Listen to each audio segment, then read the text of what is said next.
پیارے ساتھیوں، آپ سبھی ساتھیوں کا خوش آمدید کرتا ہوں، ویلکم کرتا ہوں اپنے ہی پسندیدہ یوٹیوب چینل سرتاج اکیڈمی میں۔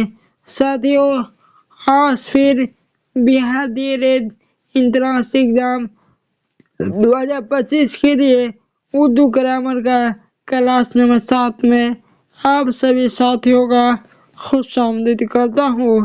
ساتھیوں، آج کی اس کلاس میں ہم پڑھنے والے ہیں علم صرف۔ پیارے ساتھیوں، ہم نے 6 کلاسوں میں علمی حصہ کو کمپلیٹ کر لیا ہے۔ اگر آپ نے ابھی تک اس کلاس کو نہیں دیکھے ہیں تو پلے لسٹ میں جا کر دیکھ سکتے ہیں۔ آج سے ہم علم صرف کے اوپر پڑھنے والے ہیں، جو اردو قواعد کا دوسرا سیکشن ہے، دوسرا بھاگ ہے، دوسرا حصہ ہے۔ آئیے پیارے ساتھیوں، علم صرف کے اندر ہمیں کیا پڑھنا ہے؟ شبد کے بارے میں پڑھنا ہے، کس طرح شبد کی اتپتی ہوتی ہے، کس طرح شبد بنتا ہے۔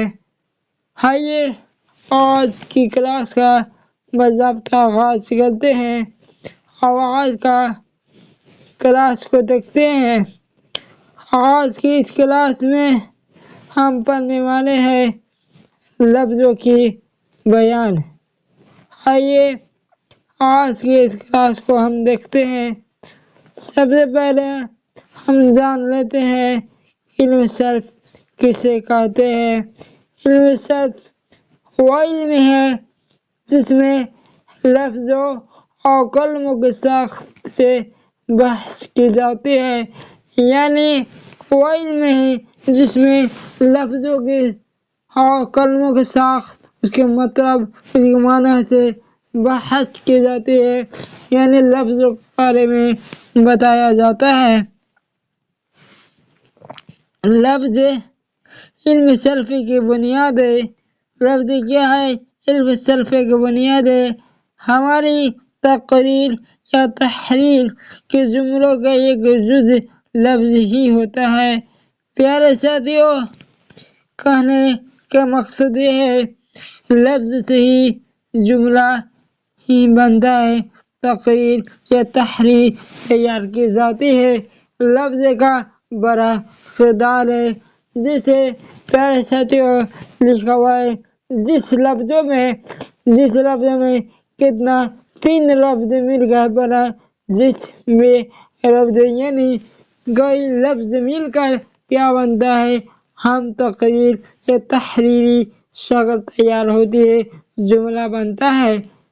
یعنی جملہ بنانے میں اہم کردار جس کا ہوتا ہے؟ لفظ کا ہوتا ہے۔ لفظ کے بنا جملہ بن نہیں سکتا اور حرف کے بنا لفظ بن نہیں سکتا۔ پیارے ساتھیوں، آئیے اب آگے دیکھتے ہیں۔ لفظ ورڈ، جسے انگلش میں ورڈ کہتے ہیں، اسے اردو میں لفظ کہتے ہیں اور اسے ہندی میں شبد کہتے ہیں۔ تینوں ایک ہی چیز ہوا۔ انسان کے منہ سے جو آواز نکلتی ہے، جو وائس نکلتی ہے، جو ساؤنڈ نکلتا ہے، اسے ہی لفظ کہتے ہیں۔ اسے ہی کیا کہتے ہیں؟ اسے ہی لفظ کہتے ہیں۔ اگر اس لفظ سے کوئی بات سمجھی جائے تو اسے موضوع کہتے ہیں اور بمعنی لفظ کو محمل کہتے ہیں۔ پیارے ساتھیوں، انسان کے منہ سے، انسان کے زبان سے جو آواز نکلتی ہے، نکلنے کا آدھار پر لفظ کی 2 کیٹیگری میں بانٹا گیا ہے۔ پہلا کیٹیگری ہے لفظ موضوع اور دوسرا کیٹیگری ہے لفظ محمل، جس سے انسان کو لفظ سمجھ میں آئے اسے کیا کہتے ہیں؟ لفظ موضوع کہتے ہیں۔ اور جس لفظ میں کوئی معنی نہ ہو، ایسی بے معنی ہو، اسے لفظ محمل کہا جاتا ہے۔ پیارے ساتھیو، جیسے آپ دیکھیے ہم جو چاٹ بناتے ہیں، سب سے پہلے دیکھتے ہیں پانی کا ایک کوئی میننگ ہوتا ہے، مطلب ہوتا ہے۔ پانی کا مطلب ہوتا ہے پینے والا کوئی چیز، اور وانی کا کوئی مطلب نہیں ہوا۔ پانی جو ہے سب لفظ موضوع ہے، وانی جو ہے لفظ محمل ہے۔ جیسے روٹی کی معنی سمجھ میں آ رہا ہے، کھانے والی چیز ہے، اور روٹی کا کوئی مطلب نہیں، اس لیے جو سمجھ میں آ رہا ہے، جو کوئی مطلب سمجھ میں آ رہا ہے، وہ لفظ موضوع ہے۔ روٹی لفظ موضوع ہے، روٹی ہے لفظ محمل ہے۔ جیسے کام کیا ہے پیارے ساتھیو؟ لفظ موضوع ہے، اور کام لفظ موضوع ہے، عوام جو ہے پیارے ساتھیو لفظ محمل ہے۔ دام کیا ہے؟ لفظ موضوع ہے، عوام کیا ہے؟ لفظ محمل ہے۔ یعنی بازار، آگے دیکھتے ہیں بازار کیا ہے پیارے ساتھیو؟ لفظ محمل ہے۔ وزار کیا ہے؟ لفظ محمل ہے۔ بازار لفظ موضوع ہے، اور وزار لفظ محمل ہے۔ پیارے ساتھیو، جس کا وزن سمجھ میں آئے، جس کے معنی سمجھ میں آئے، ایسے لفظ کو لفظ موضوع کہتے ہیں، اور بے معنی لفظ کو لفظ محمل کہتے ہیں۔ سمجھنے یہ نہ سمجھنے کے معنی دار اور بے معنی کے اعتبار سے لفظ کو دو بھاگوں میں، دو حصے میں تقسیم کیا گیا ہے۔ سمجھنے کے اعتبار سے لفظ موضوع، اور دوسرا ہے لفظ محمل۔ لفظ موضوع ایسے شبد کو، ایسے ورڈ کو کہتے ہیں جس کا کوئی معنی ہو، اور لفظ محمل ایسے ورڈ، ایسے شبد، ایسے لفظ کو کہتے ہیں جس کا کوئی معنی نہ ہو۔ آئیے اب آگے دیکھتے ہیں۔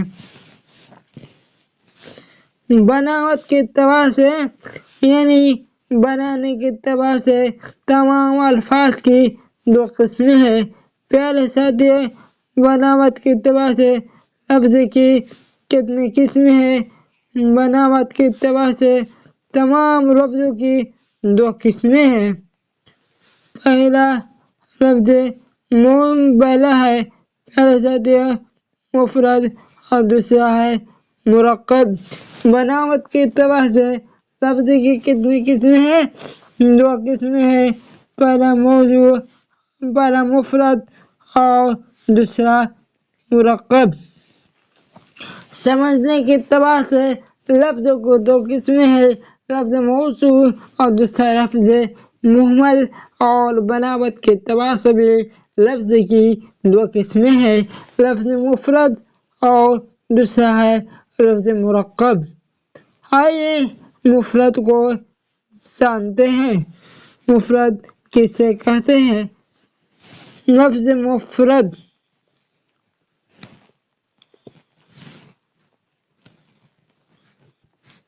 اکیلا بمعنی لفظ کو لفظ، کلمہ یا مفرد کہتے ہیں۔ مفرد یعنی اکیلا۔ جیسے رحمت، دولت، محل، عقل، خلق وغیرہ۔ جو اکیلا لفظ ہو اور اس کا کوئی معنی ہو، اسے لفظ مفرد کہتے ہیں۔ آگے یہ لفظ مرکب کو جانتے ہیں۔ لفظ مرکب کسی بمعنی لفظ کے موضوع کو کلام یا مرکب کہتے ہیں۔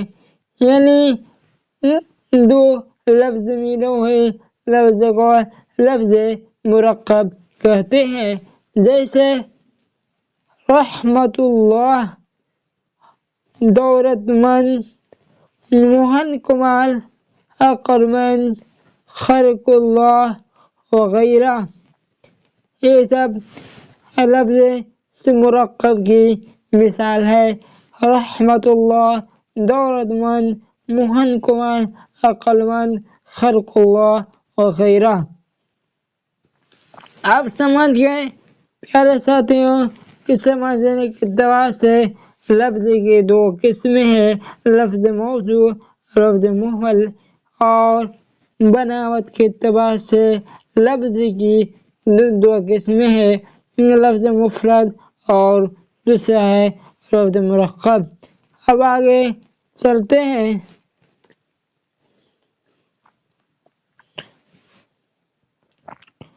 معنی کے اعتبار سے بھی لفظ کو تین حصوں میں، تین بھاگوں میں بانٹا گیا ہے۔ پہلا ہے لفظ حقیقی، اور دوسرا ہے لفظ مجازی، اور تیسرا ہے لفظ اصطلاحی۔ معنی کے اعتبار سے بھی لفظ کو تین کیٹیگری میں، تین حصوں میں بانٹا گیا ہے۔ آئیے پہلا سیکشن، پہلا کیٹیگری کو ہم جانتے ہیں، لفظ حقیقی۔ وہ لفظ جو اپنے معنی کے لیے وضع کیا گیا ہو، یعنی لفظ حقیقی ایسے لفظ کہتے ہیں جو معنی کے لیے جانا جاتا ہے، یعنی اصلی معنی ہو، جو کوئی نقل نہ ہو، جیسے شیر درندہ جانور کے لیے کہا جاتا ہے، حیوان جانور کے لیے کہا جاتا ہے، فعل کام کے لیے کہا جاتا ہے۔ لفظ حقیقی یعنی حقیقت، لفظ جو حقیقت معنی میں لی جائے، ایسے لفظ کو لفظ حقیقی کہا جاتا ہے۔ جیسے کتا، کتا جو حقیقت میں کتا ہو، بلی جو حقیقت میں بلی ہو، یا دنیا کے کوئی بھی لفظ جو حقیقت میں وہی چیز کو کہا جاتا ہے جس کا اصل میں وہ نام ہے، اسی کو ہم لفظ حقیقی کہتے ہیں۔ جیسے بادشاہ کا قلعہ، جو حقیقت میں بادشاہ کا قلعہ ہوگا، اسی کو ہم لفظ حقیقی کہیں گے۔ آئیے دوسرا ہم دیکھتے ہیں، لفظ مجازی۔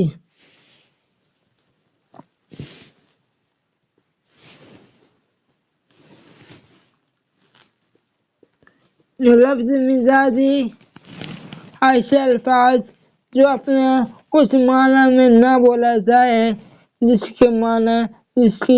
معنی کے لیے وہ لفظ بنایا گیا ہے۔ لفظ مجازی ایسے الفاظ کو کہتے ہیں جو اس میں اپنی معنی کے بجائے دوسرے معنی میں استعمال کیے جائے، جس معنی کے لیے بنایا گیا ہے اس معنی میں نہ بولا جائے، بلکہ وصفی یعنی اسے خوبی، خاصیت، طاقت، بڑائی کی بنا پر استعمال کیا جائے۔ جیسے شیر بہار آدمی کے لیے شیر ہندوستان انسان، یعنی ایسے لفظ جو حقیقت میں دوسرے کے لفظ ہو، لیکن کسی خاص خوبی کی بنا پر، کسی خاص کیفیت کی بنا پر، کسی خاص طاقت کی بنا پر اس نام کو جوڑا جائے، ایسے نام کو ہم لفظ مجازی کہتے ہیں۔ اور تیسرا ہے لفظ اصطلاحی۔ ایسے الفاظ جو اصل معنی سے ہٹ کر کسی دوسرے معنی میں لیا گیا ہو، جیسے صلاح کے معنی دعا کے لیے ہے، مگر اصطلاح میں قیام، رکوع اور سجود، قعود کو کہتے ہیں۔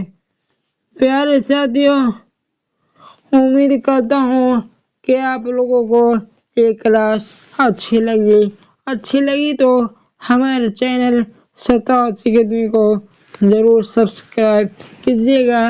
اب اگلے ویڈیو ملتے ہیں، اب مجھے اجازت دیجیے۔ السلام علیکم ورحمۃ اللہ وبرکاتہ۔